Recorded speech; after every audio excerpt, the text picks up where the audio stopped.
बेहिस्सी है, जुल्म है, बर्बरियत है, लाकानूनीत है और चंद लोगों का टोला जो इंटरनेशनल साजिश के तहत इस वक्त पाकिस्तान में मुसल्लत किया हुआ है।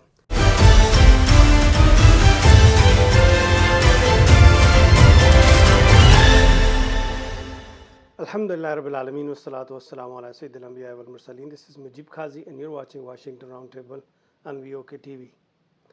पाकिस्तानी कौम का इस वक्त ये हाल है कि वो अपने घरों में बैठकर अपने बिस्तर की कंफर्ट पे बैठ के अल्लाह सुब्हानहू व तआला की गैबी मदद के भरोसे पे बैठे हुए। मुझे ये बताइए, जब 9/11 हुआ तो आपको गैबी मदद आई? जब बाबरी मस्जिद का वाक़या हुआ तो क्या आपको गैबी मदद आ गई? जब 1971 में पाकिस्तान के 2 टुकड़े कर दिए गए तो गैबी मदद आ गई? जब सैलाब आता है, हज़ारों के हिसाब से लोग मर जाते हैं, गैबी मदद आ गई? ज़लज़ला आता है, लोग मर जाते हैं, गैबी मदद आ गई? 75 साल गुजर गए हैं, पाकिस्तान की इकानमी बैठती जा रही है, गैबी मदद आ गई? लोग हर रोज़ अपनी सेहत और अपनी तालीम की वजह से पसमानदा होते जा रहे हैं, पीछे की तरफ जा रहे हैं, गैबी मदद आ गई? गैबी मदद तब आती है जब आप अल्लाह के होके रह जाते हैं, जब अल्लाह के लिए आप अपने आप को वफ़ कर देते हैं। गैबी मदद तब आई जब रसूलुल्लाह सल्लल्लाहु अलैहि वसल्लम ने 313 के मुकाबले में 1000 लोगों का मुकाबला किया, तब जाके गैबी मदद आई। जंग उहद में भी गैबी मदद आई। गैबी मदद उस वक्त होती है जब आप अपने आप को अल्लाह पे रिलाई करके अल्लाह की खातिर अपने आप को सर्फ कर देते हैं, निकाल देते हैं।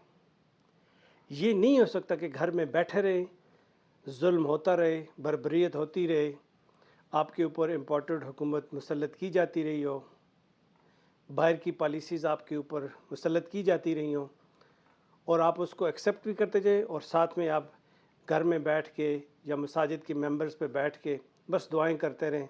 वो जिस तरह एक प्रेसिडेंट होते थे आज़ाद कश्मीर के इब्राहिम साहब, वो फरमाते थे कि अब तो वक्त ऐसा आ गया कि इंडिया के साथ हमारी लड़ाई करने के लिए मासवा इसके कि हम बैठ के ये दुआ करेंगे, या अल्लाह इंडिया की बंदूकों में कीड़े पड़ जाए।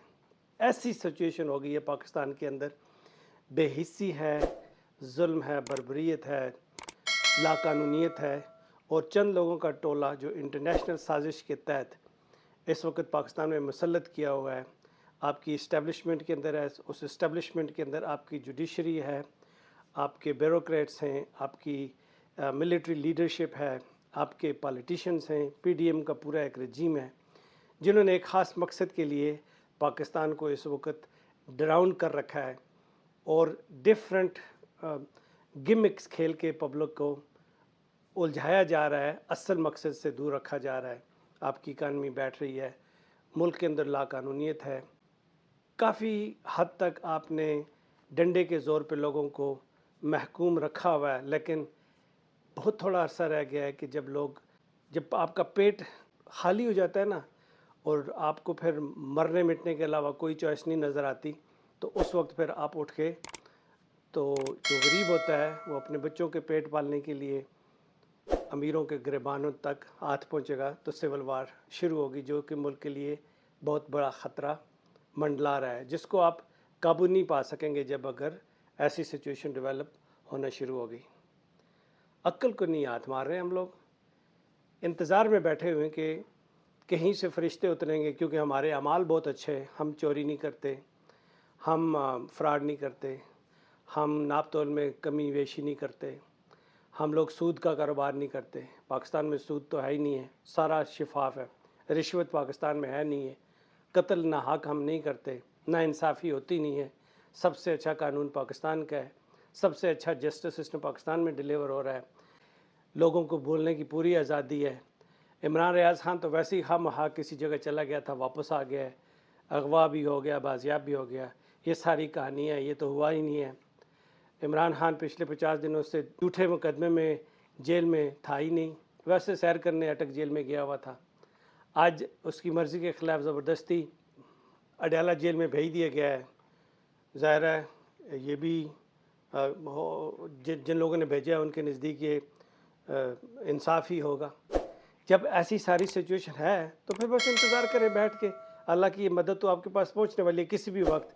सब आपके यहाँ ऊपर से मन्ना सलवा उतरने लगा है, پیسے کی بمبارڈمنٹ ہونے لگی ہے اور آپ کے حالات جو ہے وہ بالکل ٹھیک ہو جائیں گے، لیکن آپ کا کام یہ ہے کہ ہاتھ پہ ہاتھ رکھ کے بیٹھ رہیں اور کچھ نہ کریں، کچھ نہ کریں۔ 25 کروڑ کا ایسا ہجوم ہے جس میں سے اگر 1 کروڑ بھی باہر نکل آئے نا، 1 کروڑ، 25 کروڑ میں 1 کروڑ بھی باہر نکل آئے نا، آپ کی حالت بدل سکتی ہے، آپ اپنے ملک کو بچا سکتے ہیں۔ اگر آپ تھوڑا سا بھی اپنے ملک کے ساتھ آپ کو پیار ہے تو اٹھیے، نکلیے اور اپنے حقوق کے لیے مر مٹیے، بس یہی کہہ سکتا ہوں۔ تھینک یو، السلام علیکم ورحمۃ اللہ وبرکاتہ۔